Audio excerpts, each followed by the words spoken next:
I want to take y'all back. I was 16, maybe 17. I graduated high school in 1993. Wow. 30 years ago. Yeah, damn. You younger people who watch this video, y'all take it. Y'all right now is the time. You take advantage of the time you got. Do your best because it goes by so quickly. And the decisions that you make today, it will impact you for a lifetime. So make sure you make the best decisions that you can. Because I made a lot of mistakes. I can't even tell you. There's no time machine. I was telling my kids today, 3 of them, my younger 3, because we were out and about. We ended up going to the store. One of them had dental appointments. I took him to dental appointment. He's like, "Oh, Dad, can you take me to Walmart?" Because we've been doing that. He has braces, so whatever they get it adjusted, he's do. My thing was, I will take you to Walmart. You can get a toy, but he don't like toys anymore. He said, "A toy? Shit, what you talking about, Daddy? I don't want no damn toy." I'm just playing. He don't like toys. No, I want to get some candy. I said, "Okay, fine, son." I said, "You sure?" So I took him to go get some candy, but then I texted my daughter while I was waiting. Texted? Sound like Umar. I texted my daughter. And I was like, "I'm going to go to the store. Do you want to cook?" Because she can cook really good. All of them cook, but she can cook. She's like her mama. And she was like, "I'm so upset you didn't take me." I said, "Well, I was taking your brother to get his teeth done or whatever. Braces adjusted. I didn't, and he wanted to go to Walmart. I didn't know." He said, "Well, you should have picked me." I said, "Okay, I'll tell you what, I'll pick you up," because she wanted to get something. I said, "I'll pick you up. I'll pick you up only if you agree to make dinner. Can you make dinner?" Because she cooked real good. She's like, "Okay." So after the dental appointment, I picked her up. I picked my other daughter up, and all 3 of us we went to Walmart. It was real cool because my older boys they into their own thing, That's what I'm saying. You younger people, make the best decisions you can. Also, if you have kids, just understand it goes by quickly. It really does. They grow up so quickly, and all of a sudden you realize, wow, But the point I want to get to, after we got to the store, we were driving home, and we were talking, and I said, "I just want to tell y'all something. My parenting style, I'm not going to ever be all in your business. Okay. I'm not going to, be watching over you and every little thing you do and criticizing every little." I said, "That's not my style." I said, "You guys are going to make some mistakes and you're going to make some good decisions.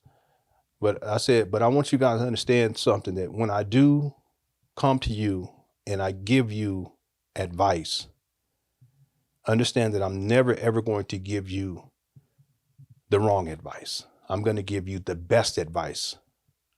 And I'm going to ask you to follow it." And they said, "Why?" "Okay. But Daddy, why are you saying?" I said, "Because as we get older, we tend to want to do whatever we want to do. And we think that everything that we do is the right thing. I mean, no one makes a decision and says, "This is the wrong decision. I'm going to go ahead and do it." Don't nobody do that. You guys, especially older, you know what I'm talking about. We always think that we're doing the best and the right thing, even if it turns out not to be. And then we're like, "Oh man." But in that moment, no one wants to make a mistake.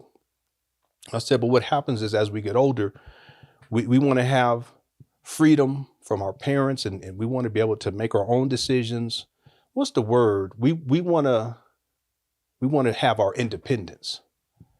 And I said, I respect that and I'll honor that, but I want you guys to know that there will be times where I will come to you with advice, because I know that advice would be the best advice for you to consider. And I said, because I said, I'm not going to do that often, okay? Because I tend to stay out of people's business. But when I bring that to you, I want you guys to follow it. And it's like, "Okay, Daddy." Watching they get grown, they be like, "What? What are you talking about? Shit, I'm gonna do what I'm gonna do." But that's part of it too, But my parenting style is I let people do what you gonna go ahead, all right. All right, I'm gonna tell you, this is the best thing you can do. Okay, but you won't do that? All right, go ahead. I ain't gonna hold it against you. Anyway, I want to talk about 1993. And I was always a year ahead. So I was probably 16 at the time. I might have been 17. In fact, it could have been 1992. I'm not quite sure. In fact, I think it was 1992. And I remember there was this math teacher. And I had known all the most of the teachers, because a lot of those teachers were from the previous school site, which was called O'Farrell. It was in the middle. It was, I don't even think it was the hood. It was just gang territory. I wouldn't even say, well, maybe it was. But I just didn't think of it like that when I was a kid. I didn't live in that neighborhood, but it was a performing arts school. It was called O'Farrell Performing Arts School. And it was off of Skyline Drive. It was blood territory. And I had a gang of friends who were Bloods, had a lot of relatives too who were gangbangers. And I grew up around that stuff. It wasn't even no big deal, to be honest with you. But initially the school was located there. And then after my 9th grade year, it moved to a whole new school. They built it from the ground up. It was called San Diego School of the Creative and Performing Arts. So 10th, 11th, 12th grade, I went to that school. I think, and a lot of those teachers from O'Farrell came on over. A lot of the counselors came over. Most of them did, in point of fact. And I think what they did was a lot of the people at the school at O'Farrell that were gang affiliated, they left their asses there. They said, listen, y'all staying at O'Farrell. Okay, everybody else, y'all go on over to the new school. Because a lot of my gang banging friends, they weren't at the SDSCPA. They said, y'all stay right over here. Anyway, so that campus was brand new. And so a lot of the teachers came from O'Farrell. They came over to SDS EPA. And so I knew all of them. So when this new guy came, he was a math teacher.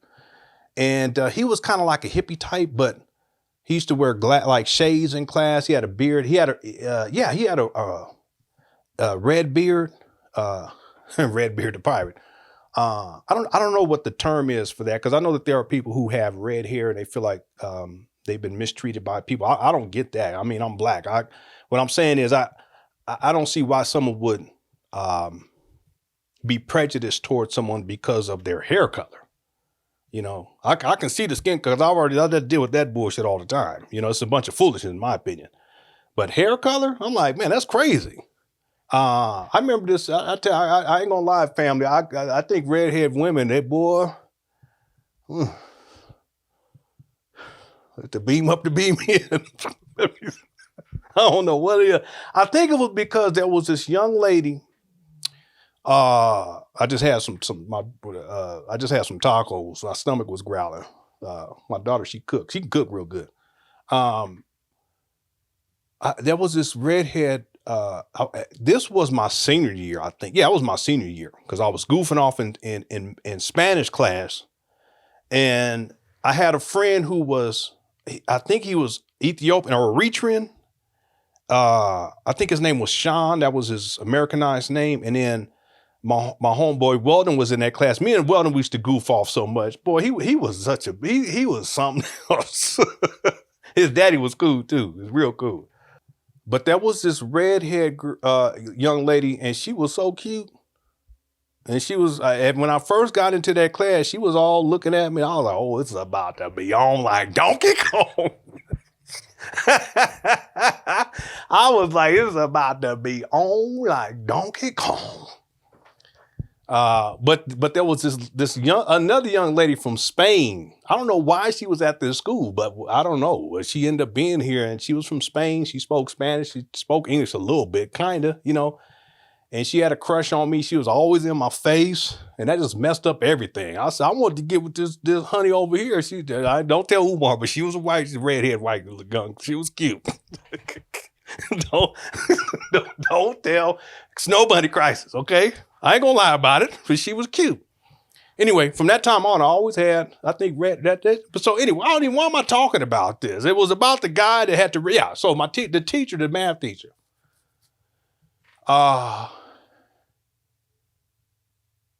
he had like a reddish beard, and he used to come to class with shades, and he came from a different school, and he was just mean.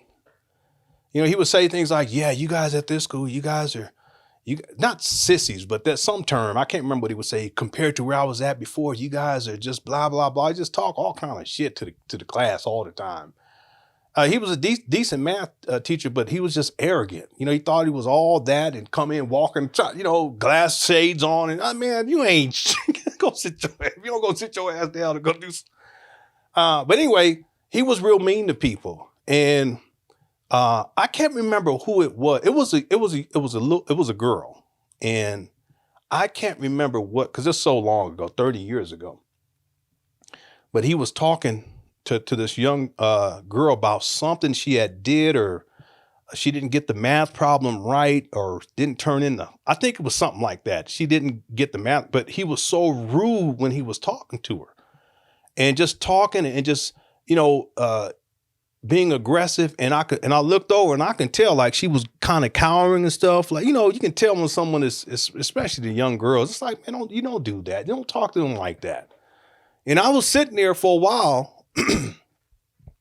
And at a certain point, you know, it just got to me, and I can't remember what I said to his ass, but I said it with, you know, bass in my voice, and I raised my voice, and I said something like, "You should not be talking to her like that." And the whole class was, everyone agreed too, because everyone was kind of tense when he was talking like that, and everyone turned around looking at me. He's like, "Excuse me?" I said, "You heard me." I don't know who you think you are, but you shouldn't be talking to her like that. He says, "Well, I'll write you up too. I'll give you a referral." I said, "Well, go on ahead and give me a referral." Bitch ass. I didn't say that, but that's what I was thinking. That's what I was thinking in my head. Go ahead and do it. See, and here's the thing. And he said, "Okay."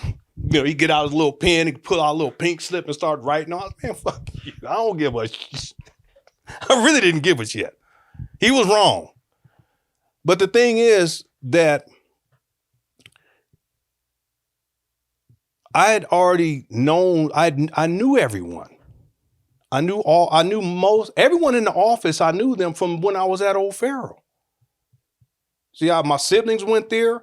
One of my aunts went there. The counselors knew my moms and my family, my, you know, extended family. I mean, people, I can't remember what her, there was Mr. Libby was there. He knew my family, and what's her name? Because I was in a relationship with her niece when I was in the 12th grade. Her name, Miss Winston.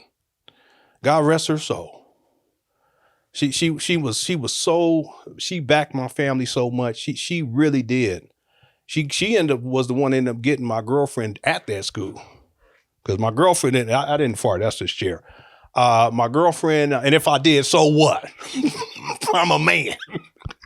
That's what we do, queens. Anyway, Miss Winston, she ended up, because see, I'll tell that story at another time. Boy, I was wilding out back then. I'll tell you right now. So everyone knew me, and I never got in trouble. I never used to get in trouble. Never, ever. I played music. I played the flute. You know, it was a performing arts school, and I had talent. And you know, a lot of the people in the office, they knew me from when I was in the 6th grade. Now I'm in the 11th, 12th grade. And, you know, that's a long time to have, you know. So he gives me the thing to go to the office like he's big and bad. And he said, "Here." And I walk up there like, okay. I walked up, I got it, and I just walked. I didn't even say anything. I just walked right out. I said, "Okay, we're going to see." I walked over there to the office.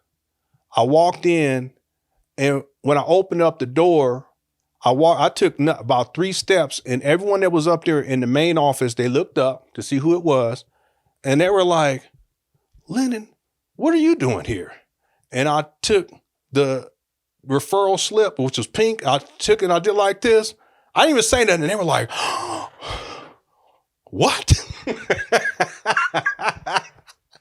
So they said, hold on. And they went and they got the counselor. I think it was Miss Winston and Mr. Libby. And they said, "Lenon, what's going on?" I said, "Well, listen, this teacher, I can't remember his name at this point, but and they knew him, and I said he was in there and he was talking to this young lady. I can't remember her name or anything like that because I was so mad. And he was being real. He was talking to her loud and disrespectful, being real mean, and just made her feel really, really bad. And I told him that he shouldn't do that. He said, "Well, did you say anything else?" I said, "No, I told him it twice." I said, "So you should not be talking to her like that." And he says, "Well, I'm going to write you a referral." And I said, "Okay." And that's it. And they were like, "Leonard, that's it?" I said, "Yeah." He said, "Go on back to class." I said, "Okay."